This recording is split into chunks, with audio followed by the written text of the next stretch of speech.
Naisip mo na ba kung anong mangyayari sa'yo kapag tumanda ka? Wala ka ng sweldo, pero tuloy-tuloy pa rin ang gastos tulad ng kuryente, pagkain, lalo na ang gamot. Ito kasi ang reality. Karamihan sa mga Pinoy, kapag tumanda, halos walang ipon. Bakit ba ganito? Kasi walang nagturo sa atin kung paano maging financially secure. Kasi kahit sa school, hindi ito kasama sa subject. At kahit mga teachers mismo sa buong mundo, marami rin ang hindi alam kung paano i-secure ang future nila financially. Pero paano kung may isang simpleng sistema na halos guaranteed magiging financially secure lahat ng Pinoy sa pagtanda? Gagawin mo ba?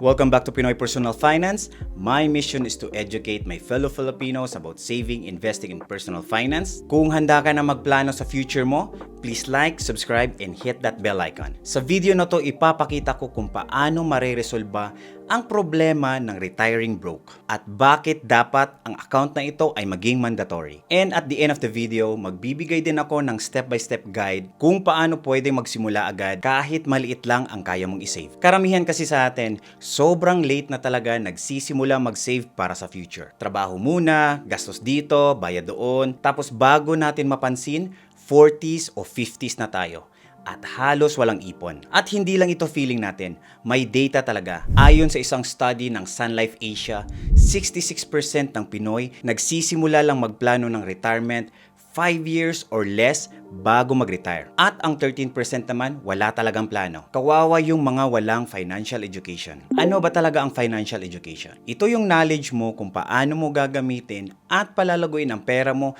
para secured ang future mo. Kasama dito yung basics tulad ng budgeting habit, paano mo hinahati ang income mo para hindi laging short, savings para may pang-emergency o mga short-term goals, investing para lumago ang pera mo sa stocks, bonds, or ETFs, debt management, kung paano mo kokontrolin ang utang para hindi ka ma-stress, retirement planning para hindi ka maging broke pag tumanda ka. Basically, ang financial education ang toolbox para maging smart ka sa pera. Kasi kahit mataas ang kita mo, kung wala kang alam sa tamang pag-handle ng pera, pwede pa rin maubos at ma-stuck financially. Kulang ang ganitong education globally. Hindi lang sa Pinas. Hindi kasi core subject ang financial education sa school. Madalas, optional lang, workshop lang, o minsan, project-based activities. Hindi siya tinuturo sa school tulad ng math or science. Kaya kapag bata pa at hindi natin natutunan mag-budget, mag-invest, mag-save, mahihirapan tayo sa pagtanda. Wala kasi tayong foundation kung paano ang tamang pag-handle ng pera, kaya kadalasan nauuwi na lang sa sweldo at gastos na cycle. At dagdag pa dito, maliit lang ang pension system. Sa panahon ngayon, ang presyo ng bilihin ay pataas ng pataas at ang healthcare naman sobrang mahal na. Obvious na kulang ito para sa mga basic needs ng isang retiree. Kaya kung makikita mo ang combination ng late start, kulang na savings, walang financial education, at inadequate pension system ang nag-iiwan sa maraming Pinoy financially vulnerable sa pagtanda. Kaya sobrang importante ang magsimula ng maaga, matuto ng personal finance, at gumawa ng steps ngayon para ma-secure ang future mo. Sa video na to, pag-uusapan natin kung bakit importante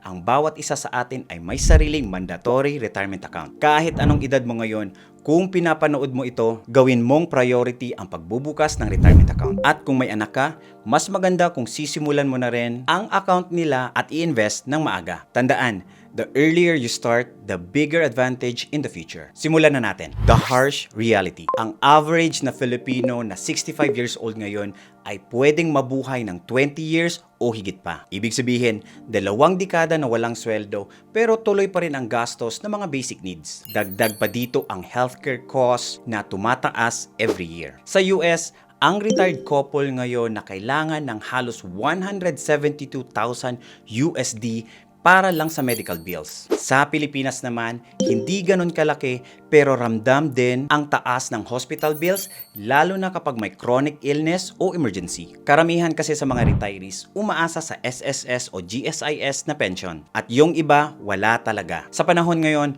obvious na kulang ito para sa basic needs ng isang retiree. Imagine this, 2 dekada na maliit ang pension at walang savings, ito ang dahilan kung bakit maraming Filipino ang financially vulnerable sa pagtanda at yung iba bumabalik pa sa pagtatrabaho. Kaya kailangan natin ng smart at early planning pagdating sa retirement. At dito pumapasok ang konsepto ng mandatory retirement account. Isang bagay na gusto kong iparating sa ating mga Pilipino. Kailangan meron tayong ganitong account na automatic maglalagay ka ng pera dito regularly, at ang pinaka-importante na part, kailangan mo itong i-invest at ilagay sa stock market. It's a must kahit saan ka pa sa mundo. The power of starting early. Isipin mo, maglalagay ka lang ng 1,000 every month sa isang investment na kumikita ng 8% per year hanggang mag-age 65 ka. Compare natin para mas klaro. Kung newborn ka magsisimula, by the age of 65, meron kang more or less 26 million na pwede mong makuha. That's 65 years of investing. Kung magsisimula ka naman 20 years old,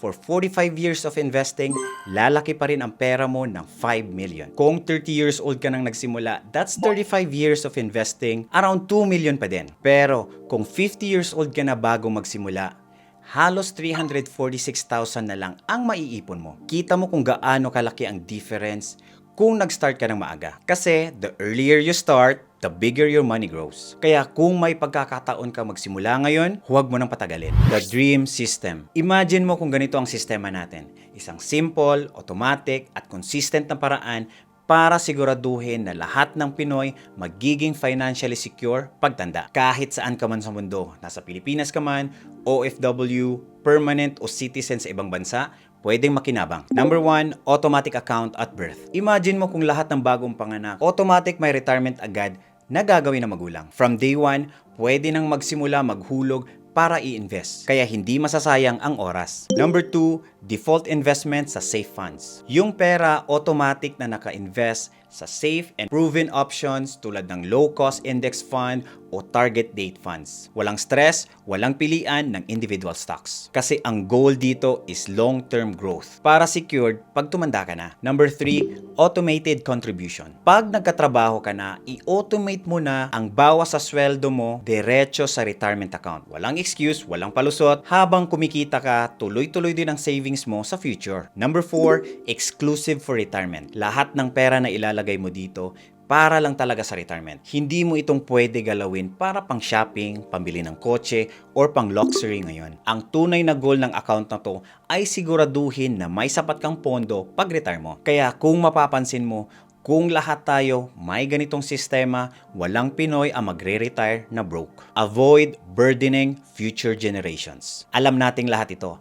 Kapag walang ipon o retirement savings, madalas napipilitang umasa ang matatandang Pinoy sa anak o kamag-anak. Ang problema, may sarili na ring responsibilidad ang mga anak. Kailangan nilang isustain ang pamilya nila ngayon at isecure ang future ng mga anak nila. Kaya kung walang retirement savings ang magulang, nagiging doble ang pasanin ng susunod na henerasyon. Pero kapag may sariling retirement account ka, nagiging independent ka at nabibigyan mo ng pagkakataon ang mga anak mong makafocus sa sarili nilang pamilya at future. Yan ang tunay na regalo ng isang magulang. Katulad ng sinabi ko kanina, ito ang step-by-step guide how to open a retirement investment account. Step 1. Open an investment account for retirement. Pumili ka ng provider, either bank, trust company, or licensed brokerage. Do your research muna. Check mo kung registered sila sa regulator at basahin ang reviews. Alamin mo din kung paano ang withdrawal rules kasi dapat klaro kung kailan at paano ka makaka-withdraw. Kung hindi ka naman sigurado, tumawag sa provider at itanong lahat ng requirements, especially ang fees. Step 2, fund the account, then invest. Huwag mo lang isave ang pera mo dito.